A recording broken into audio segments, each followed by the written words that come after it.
mean, you're at your job or you're interning, getting into your career, and you don't like how your boss is doing things. Do you band together as an intern and say, look, boss, we don't like what you're doing. Maybe we could have, you know, instead of 10 hours a day not working, getting paid for it, doing things we don't like because we want to get in a position where we do like, instead of 10 hours a day, can you give us like lunch, maybe? Where management says, how dare you question us? You know, we get us another intern that really likes doing what they like to do.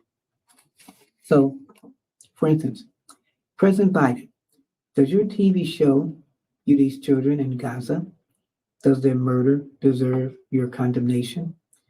We boycott the Biden celebration due to the administration's callous response to Israel's brutal violence. Wow. What say we? Does Biden notice any of this? Well, he may not notice it, but his interns do. So these are Biden's interns, and they wrote a letter protesting to the president about the war in Gaza. And you know, the interesting thing is, we have that letter. Some people may talk about it, they may have showed you a little bit on TV, but we have that letter where they protested. And before I read you that letter, I'm going to talk to you about, wow, what the interns wanted. Okay? This is interesting. This is how it starts.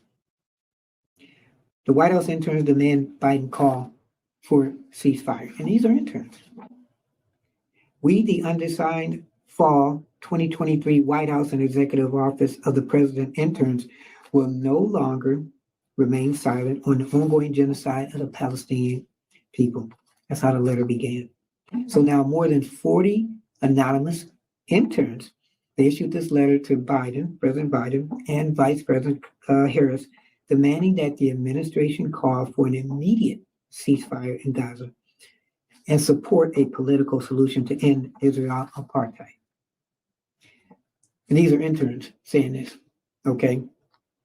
Tevi Troy, who was Deputy Secretary of Health and Human Services under President George Bush, and has written several histories of U.S. presidential administrations, he said that he could not imagine such a letter being written under previous presidents. It would be inconceivable for an intern in the George W. Bush White House to write a letter dealing with the statements objecting to White House policy. And this holds far more than any White House that he's ever studied, he said. You're an intern. Interns are the most disposable employees in the White House and typically do everything they can to make sure that they keep their positions. So what if the White House said, you know what, for all the ones that had something to say, you're out. Maybe that's why they didn't show their faces and sign their names. So this is interesting as we go more into this. Hate to say this, what they say in here, but interns who think they have the right to usurp the president's role as policymaker are not wise enough to be interning anywhere, much less the White House. So the White House interns are joining other groups, like I said, you have other government officials that are saying, you know, there should be a ceasefire in Gaza. 554 congressional aides, they also anonymously signed an open letter asking for a ceasefire. So now let's go into this letter a little bit. 40 plus interns wrote it, though nobody left their names. They say they serve in various offices, from the Executive Office of the President, Office of the Vice President, Office of Science and Technology Policy, and Office of the United States Trade Representative. So they maintain they want a ceasefire. But a source familiar with the letter pushed back on its significance, saying that it was organized by a woman named Daira Najat Garan. And they say she's not even directly affiliated with the White House. So was this person kind of outsourced to do this to cause some trouble. So the White House and the source said a number of interns approached White House staff in recent days to indicate that they were uncomfortable how the letter was coming together. Well, how is the letter coming together?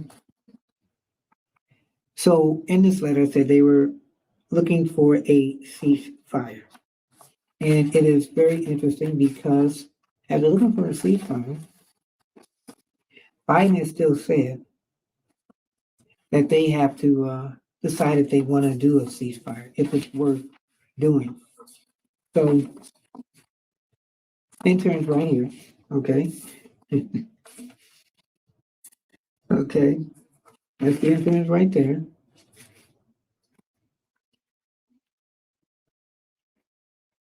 And look at all these interns. So all of these are deciding the fate of the world with the world. Wow. Bold interns. But be bolder and put your names to the letter that you wrote. Speaking of letter, here he is. Or here we are. Dear President Biden and Vice President Harris, we, the undersigned fall 2023 White House and Executive Office of the Presidential Interns, will no longer remain silent on the ongoing genocide of the Palestinian people. We are Palestinian, Jewish, Arab, Muslim, Christian, Black, Asian, Latino, white, and queer. We heed the voices of the American people and call on the administration to demand a permanent ceasefire. We are not the decision makers of today, but we aspire to be the leaders of tomorrow. And we will never forget how the pleas of the American people have been heard and thus far ignored. Our decision to enter into your administration was driven by our shared values and the profound belief that under your leadership, America has the potential to be a nation that stands for justice and peace. Nonetheless, the ongoing violence perpetrated by the Israel government, as well as the ongoing dehumanizing rhetoric targeting Muslims and Arabs, has promoted a wave of massive violence and tragedies, including the brutal shooting of 3 Palestinian students in Vermont and the murder of a Palestinian 6-year-old boy in Chicago. We acknowledge that these acts of violence are inconsistent with the administration's policies and principles and the national strategies to combat anti-Semitism and Islamophobia.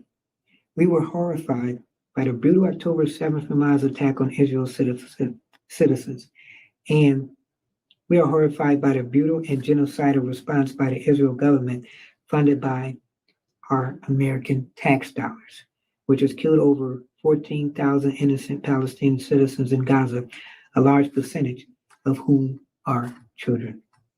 While the administration expressed support for the humanitarian cause, we maintain that anything other than a complete halt of Israel's mass slaughter of innocent civilians in the Gaza Strip will simply not suffice.